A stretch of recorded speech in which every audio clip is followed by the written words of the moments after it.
रणवीर कपूर बनेंगे डायरेक्टर। दादा राज कपूर के स्टूडियो तले एक्स गर्लफ्रेंड के साथ बनाएंगे पहली फिल्म। अब हर्ष मेहता के साथ जुड़ा मलाइका अरोड़ा का नाम। अर्जुन कपूर के बाद नया मिस्ट्री मैन है कौन? खबरों में आगे बताएंगे आपको किस 33 साल की फेमस सिंगर ने कराई 3,800 बच्चों की दिल की सर्जरी, स्टेज शो की कमाई से बचाई मासूमों की जान, और नारायण नारायण कहने वाले एक्टर ने मुस्लिम गर्लफ्रेंड संग कर दिया कांड। दो शादियों के बाद छुपा कर रचाने वाला था ब्याह। नमस्कार दोस्तों, आपने देखना शुरू कर दिया है टॉप बॉलीवुड अपडेट्स। तो चलिए अब इन्हीं खबरों को आपके सामने विस्तार से रखते हैं।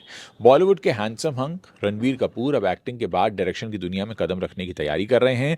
वो अपने दादा राज कपूर के स्टूडियो आर के स्टूडियो को रीलॉन्च करने का प्लान बना रहे हैं। इस स्टूडियो के बैनर तले ही वो अपनी पहली डायरेक्शन वाली फिल्म बनाएंगे। रणबीर इस प्रोजेक्ट के लिए अपने पुराने दोस्त अयान मुखर्जी और एक्स गर्लफ्रेंड दीपिका पादुकोण के साथ काम करने वाले हैं। ये खबर सुनते ही फैंस काफी एक्साइटेड हो रहे हैं, क्योंकि रणवीर की फैमिली लेगेसी को आगे बढ़ाने का यह तरीका काफी इंटरेस्टिंग लग रहा है। मिड डे की रिपोर्ट बताती है कि रणवीर अभी स्टूडियो को नई जगह पर सेटअप करने की जल्दी में नहीं है। पहले वो ब्रांड को दोबारा मजबूत करना चाहते हैं। इसके बाद मुंबई में एक ऐसी लोकेशन ढूंढेंगे जहां प्रोडक्शन हाउस का ऑफिस हो और एक स्क्रीनिंग थिएटर भी हो। रणवीर का कहना है कि विरासत को आधुनिक अंदाज में आगे बढ़ाना उनका मकसद है। अभी तो कोई प्लान फाइनल नहीं किया गया है, लेकिन कई फैक्टर्स पर वो काम कर रहे हैं। सितंबर में अपने बर्थडे पर रणबीर ने डायरेक्शन डेब्यू की इच्छा जाहिर की थी। अब आर के स्टूडियो को रीलॉन्च करके वो ये सपना पूरा करने वाले हैं। आर के स्टूडियो की हिस्ट्री भी कमाल की रही है। 1948 में दिवंगत राज कपूर ने इसकी शुरुआत की थी। यहाँ बरसात, आवारा, मेरा नाम जोकर, बॉबी, सत्यम शिवम सुंदरम, प्रेम रोग और राम तेरी गंगा मैली जैसी आइकनिक फिल्में बनाई गईं। 1999 में आई फिल्म आ अब लौट चलें आखिरी फिल्म थी जो ऋषि कपूर ने डायरेक्ट की थी। और रणबीर अब इसी आरके वाली लेगेसी को नई जनरेशन के साथ रिवाइव करना चाहते हैं और कुछ नया करने का प्लान कर रहे हैं।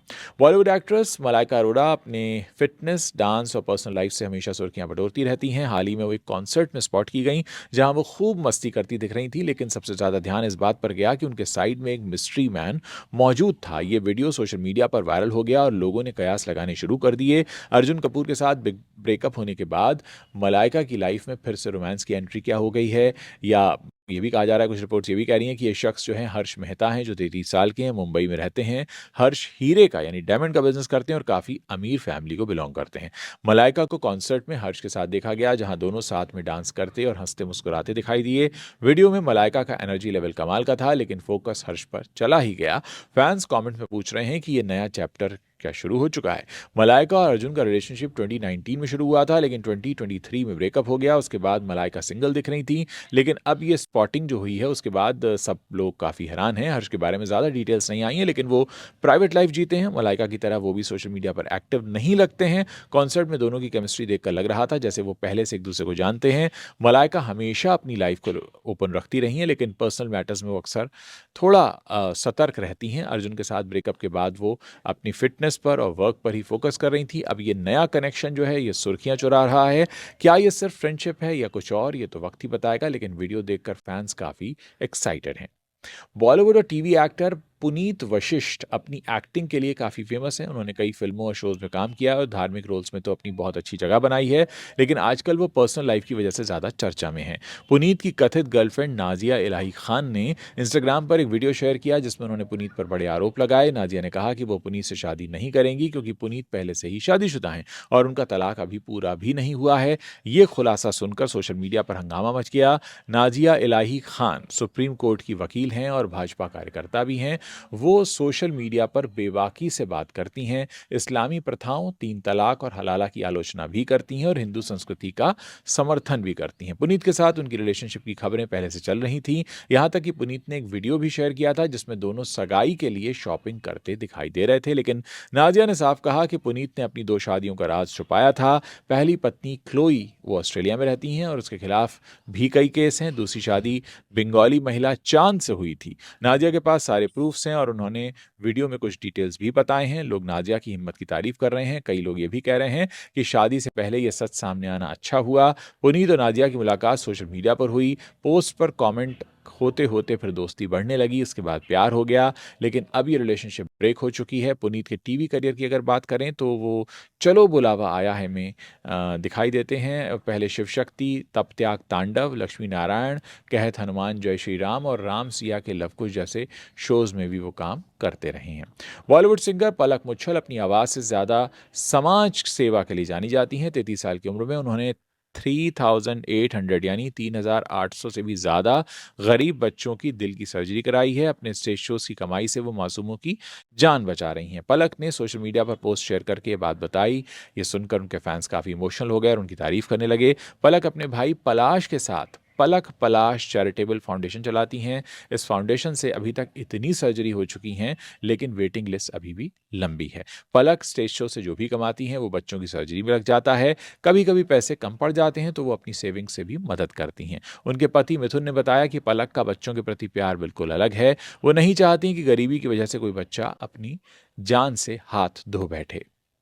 2013 में पलक ने 2.5 करोड़ रुपए जमा किए और एक साल में 572 सर्जरी कराई। इसके लिए उनका नाम गिनीज बुक ऑफ लिम्का में दर्ज भी है और Guinness book of world record और लिम्का बुक दोनों में दर्ज है। पलक का ये सफ़र उस दिन शुरू हुआ जब उन्होंने ट्रेन में गरीब बच्चों के काम को देखा। 1999 में करगिल वॉर के पीड़ित परिवारों की उन्होंने मदद की थी। गाने गाकर पैसे जुटाए। पलक ने वीडियो में लोगों से अपील की कि 100 रुपये भी अगर आपके पास तो डोनेट करें। ये फाउंडेशन इमरजेंसी केसेस को प्रायोरिटी देता है। पलक की आवाज़ फिल्मों में हिट है, लेकिन उनका असली काम जो है वो समाज सेवा का, और फैंस कह रहे हैं कि यही असल में रियल हीरो हैं। पलक की ये मेहनत हज़ारों परिवारों की ज़िंदगियों को बदल रही है और अभी भी कई बच्चे हैं जो इस वेटिंग लिस्ट में हैं। तो दोस्तों, एक तरफ वो लोग होते हैं जो स्टेज पर परफॉर्म करते हैं और बहुत महंगे कपड़े, जूते, गाड़ियाँ, बंगले खरीदते हैं और अपने आप को खुश करते हैं। दूसरी तरफ पलक मुच्छल जैसे लोग हैं जो कमाई करने के बाद ये सोचते हैं कि हम उन लोगों के लिए कुछ करें जिनके पास पैसा नहीं है या साधन नहीं है। ये अपने आप में एक बहुत अच्छा थॉट है। अब जब मैं पलक मुच्छल की बात कर रहा हूँ तो मेरा सीधा ध्यान जा रहा है शाहरुख खान के ऊपर, अजय देवगन के ऊपर भी। ये लोग अक्सर पैसा कमाने के लिए कुछ ऐसे ब्रांड्स को प्रमोट करते हैं जिनके नाम से गुटखा या टोबैको आता है। उसकी जगह अगर वहाँ से आने वाला पैसा आप किसी समाज सेवा में लगाएं या ये प्रण करें कि हम ऐसा कोई ऐड नहीं करेंगे जिससे कि समाज में किसी तरीके की गलत आदत फैले, तो ये अपने आप में एक अच्छी कोशिश हो सकती है। पलक हालांकि बहुत बड़ी स्टार हैं, लेकिन कई बड़े बड़े सुपरस्टार से भी बड़ा काम ये कर रही हैं जो अपनी कमाई को एक इतने अच्छे कॉज में लगा रही हैं। और ऐसा करना न सिर्फ वो समाज को कुछ अच्छा दे रही हैं, बल्कि समाज में इस बात का संदेश भी फैला रही हैं कि ऐसा करना कितने लोगों की ज़िंदगियों को बदल सकता है। हम अक्सर पैसा बहुत कमाते हैं, लेकिन ये नहीं सोचते कि इस पैसे को हम अपने अलावा और कहाँ खर्च कर सकते हैं, जिससे कि हम जिस समाज में, जिस देश में, जिस दुनिया में हम रहते हैं, उसको हम बेहतर जगह बना सकें। तो वाक़ई काबिल तारीफ़ बात है पलक मुच्छल की। मैं चाहूँगा दोस्तों आप इस पर कमेंट करें, बताएँ क्या आपने आज से पहले इस बारे में कभी जाना था कि हमारे देश की एक सिंगर हैं जो अपनी कमाई से इस तरह से बच्चों की मदद करती हैं। तो हम चाहेंगे कि और किस तरह की खबरें आप हमारे प्लेटफॉर्म पर देखना चाहते हैं, खुलकर लिखिए, बताइए। नीचे कमेंट सेक्शन खुला हुआ है। आप हमें सुझाव दे सकते हैं, शिकायतें भी कर सकते हैं, कुछ आप हमसे रिक्वेस्ट करना चाहते हैं वो भी कर सकते हैं। मुझे इंतज़ार रहेगा आप लोगों के कमेंट्स पढ़ने का। जब भी आप कमेंट छोड़ें तो उसके साथ अपने शहर का नाम ज़रूर लिखिएगा। मैं जानना चाहूँगा कि आप किस शहर में बैठकर हमारे इस शो को देख रहे हैं। चैनल पर नए हैं तो सब्सक्राइब करना मत भूलिएगा, और अगर आप वीडियो को वाक़ई पसंद करते हैं तो अपने 4 दोस्तों को इसे शेयर कर सकते हैं ताकि हम और भी इस तरह के वीडियोज़ बनाने के लिए इनकरेज होते रहें। Thank you.